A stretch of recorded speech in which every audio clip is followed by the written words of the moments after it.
अरे ये क्या हो रहा है? ये समुद्र इतना उग्र कैसे हो गया?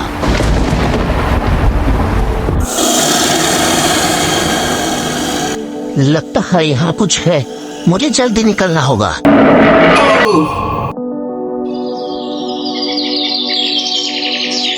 इस गांव का नाम है धर्मपुर। यहाँ के लोग जादुई टापू का रहस्य आज तक नहीं सुलझा पाए हैं। लोगों का मानना है जो भी उस टापू पे गया है कभी वापस नहीं लौटा। दूसरी ओर राधा रोते हुए राजू के पास आती है और बोलती है, राजू, पिताजी 4 दिन से घर नहीं लौटे।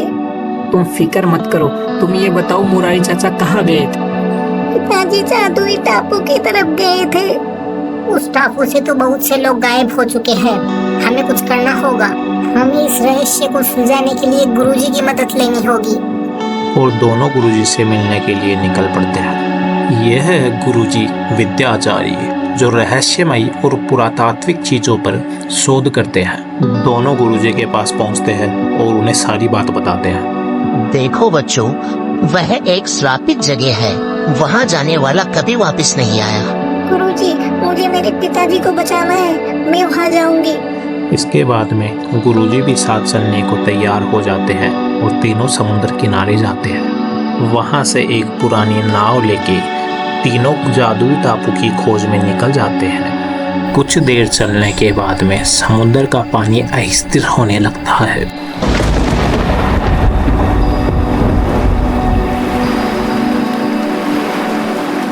गुरुजी, कोई डूब रहा है, हमें उसे बचाना चाहिए।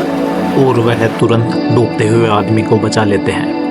लगता है आप लोग जादुई टापू की ओर जा रहे हैं, लेकिन आप गलत दिशा में जा रहे हैं।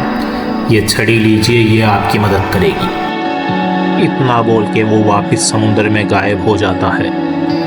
गुरुजी, ये कौन था? बच्चों, ये एक समुद्री रक्षक था जो हमारी परीक्षा ले रहा था।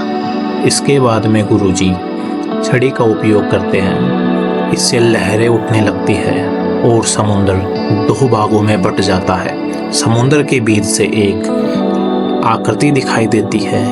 यह एक टापू था।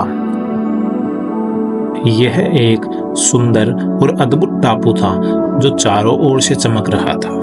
पूरे टापू पर कोई अनजान रोशनी फैली हुई थी। तीनों उस रोशनी की दिशा में आगे बढ़ते हैं और उन्हें एक गुफा दिखाई देती है। यह रोशनी इसी गुफा में से आ रही थी। तीनों गुफा के अंदर जाते हैं। यह रोशनी एक जादुई मणि से आ रही थी। यह मणि इस समुद्र और इस जादुई टापू का शक्तिपुंज था। तभी एक दिव्य आकृति प्रकट होती है। आज तक इस टापू पर कोई नहीं पहुंच पाया, लेकिन तुम लोगों ने यह कर दिखाया। अब से यह शक्तिपुंज तुम्हारा हुआ। तुम जो भी हिस्से कहोगे वह तुरंत प्रकट हो जाएगा। बच्चों, हमें इस मणि को गलत हाथों से बचाने के लिए यही नष्ट करना होगा और गुरुजी मणि को नष्ट होने के लिए कहते हैं। तीनों जल्दी से वहां से निकलते हैं। तभी एक जोरदार धमाके से टापू और मणि दोनों नष्ट हो जाते हैं। टापू के नष्ट होने से सभी लोग समुद्र के बंधन से आजाद हो जाते हैं और राधा के पिता भी आजाद हो जाते हैं। इसी के साथ इस कहानी का समापन होता है। प्लीज लाइक करिए और सब्सक्राइब करिए। Thank you.